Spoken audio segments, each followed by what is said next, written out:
Good morning and welcome to Love Every Moment, coming to you today from Colorado Springs, Colorado. Today's verse is 1 John 1:6. If we say that we have fellowship with him and yet walk in the darkness, we lie and do not practice the truth. Well, this is a pretty harsh verse to look at, and yes, sometimes the Bible has a little bit of a slap in the face. So we need to make sure that we're really walking in the light and not in darkness so that we're not going to be left behind.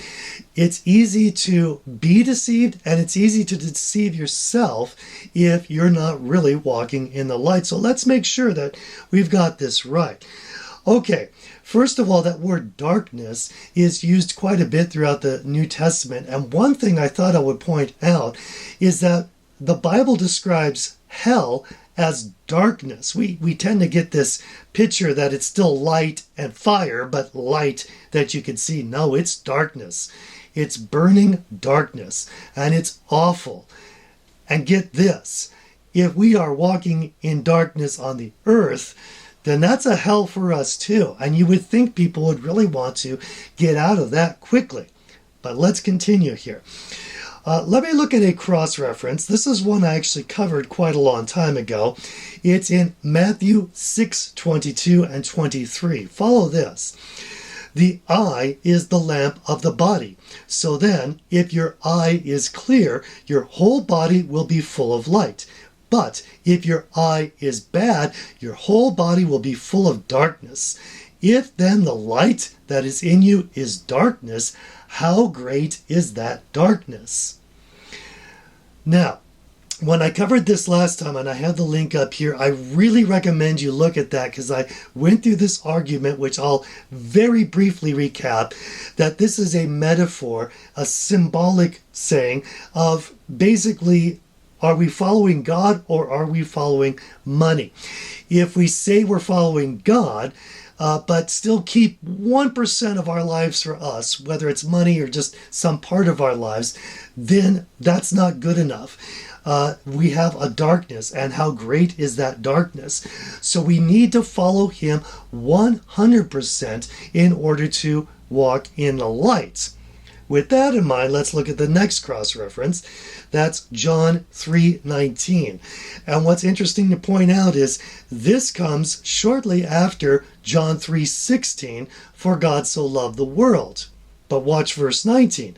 It says, this is the judgment, that the light has come into the world, and men loved the darkness rather than the light, for their deeds were evil. This is the unfortunate thing. If we come to Jesus, we have to give him 100% of our lives. What's going to happen is he's going to shine his light on us and on our deeds.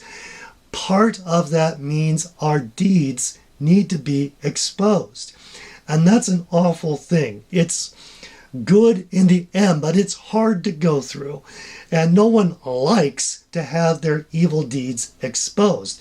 That's why the world would rather walk in darkness, even though it's basically a hell on earth.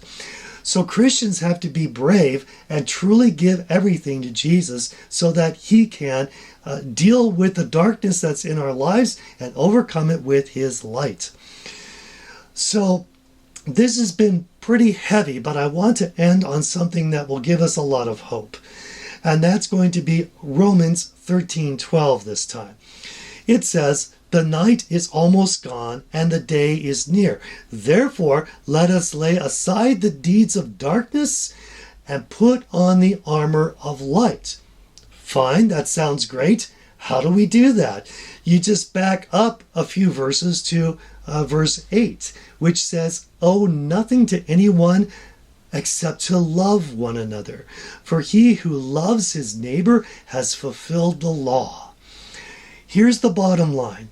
If we love God so much that he can have everything in our lives, he's going to deal with that darkness and the light will overcome it. So let's choose to love every moment, because then we're going to love every moment. I'm your average wretch, and I hope you have a great week.